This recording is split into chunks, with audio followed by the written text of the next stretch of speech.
Another delicious episode of my vegan spin-off recipes. Today I'm taking on a classic comfort food favorite, mac and cheese, but obviously with a vegan twist. We all love the creamy texture and the cheesy goodness of traditional mac and cheese, right? We can achieve exactly the same creamy, cheesy satisfaction without dairy. Let me show you how. Step 1, let's prepare out our dry mix. Now we're going to blend together things like cashews, tapioca starch and nutritional yeast until we get a fine powder. Now the quantities and links to all of these is mentioned below, so please make sure you have a look. Now this creamy blend will be the base of our vegan cheese sauce. Step 2, let's saute some garlic and vegetables. I'm using minced garlic for that flavor, and I've chosen vegetables like broccolis and bell peppers for some added color and of course the nutritional benefits. But listen, feel free to use whatever vegetables that you like and customize it the way you want.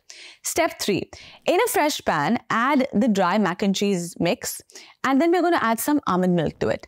Now pour it and then just stir continuously. Continue stirring until the mixture thickens slightly and forms a creamy consistency. Once it's nice and velvety, we're going to toss in the sautéed vegetables. Step 4. Now, while our sauce is simmering away, let's just boil some gluten-free pasta on the side. I bought this off Amazon. I'm going to link it again below, and you can probably buy the same one as well. Now, I like to overcook my pasta a bit, but again, you can feel free to cook it the way you like. Step 5. Now, if you feel like your sauce has become a little bit thick or lumpy, all you're going to do is just add a little bit of almond milk more and stir.